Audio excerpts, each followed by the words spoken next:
Hi friends, అందరికీ good evening. నేనైతే ఈరోజు గుడ్ మార్నింగ్ వీడియో కూడా చేయలేదు, ఎందుకంటే చాలా బిజీగా ఉన్నా. 5 గంటలకే మా దుకాణంలో ఏమో రానని ఫోన్ చేసింది. ఒక్కదాని అని చెప్పి ఇంకా మంచులు దొరుకుతారో లేదో మార్కెట్లో. ఇంకా ఒక్కరుంటే చాలా టెన్షన్ ఉంటుందండి, ఇద్దరు ఉంటే ఏం కాదు.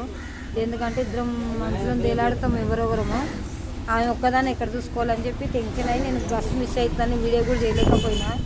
పొద్దుగాల 5 గంటలకు ఫోన్ చేసింది, నేను రానే ఊరికనే ఉన్నా, వెళ్ళలేదు రాత్రి అని చెప్పింది. ఇంకా నా బిడ్డ ఫంక్షన్ రాత్రి చిన్నగా దారిలాగా చేసిన కదా, నేను అట్లనే వండుకున్నా. ఇంకా లేట్ అయ్యి వన్నా అట్లనే వండుకున్నా. లేచి అన్నం కూడా ఉండలేదు, సజ్జనే ఉంటే పెట్టుకున్నా. చట్నీ ఒకటి నూరినా, స్నానం చేసుకున్నా, రెడీగా ఉరికొచ్చిన. అసలు వీడియో చేద్దామని ఆశ కూడా లేదు నాకు ఇలా. ఎందుకంటే మార్కెట్లో మాల్ బాగుంది, ఇనుమన బాగా వస్తుందని అర్థమైంది. ఈరోజు కూడా వస్తుందని మాల్ ఉంది, మంచులు దొరకదని ఆ టెన్షన్ మీద ఉరికొచ్చిన. వీడియో చేయలేకపోయినా. గీడికి వచ్చినాక చూస్తే ఉరుకులో పట్టుకోరు అన్నట్లు మంచులు దొరకలేరు. ఇలా దిమాగ్ ఖరాబ్ అయింది.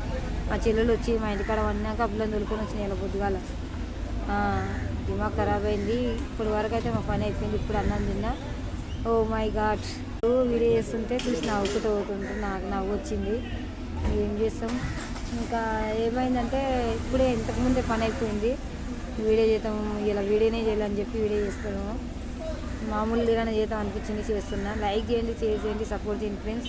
ఇప్పుడైతే ఫ్రీగా కూర్చున్నా, పని అయిపోయి 3 గంటల వరకు ఉరుకులాటనే ఉంది నాకైతే ఈరోజు. ఒక్కరుంటే కష్టమవుతుంది. కూలోళ్ళు ఉన్న జాడి కొట్టి వెళ్ళిపోతారు, మధ్యాహ్నం వరకు వెళ్ళిపోతారు. ఇప్పటి నుంచి మనం కూర్చొని పైసలు తీసుకొని బిల్లులు ఉంటాయి, అవి ఉంటాయి చూసుకోవాలి. మాల్ ఎవరెవరికి ఉంది, ఎవరెవరికి పోయింది అన్నీ చూసుకొని పోవాలి, లేట్ అయ్యి పోవాలి. లైక్ చేయండి, షేర్ చేయండి, సపోర్ట్ చేయండి ఫ్రెండ్స్. Please bye.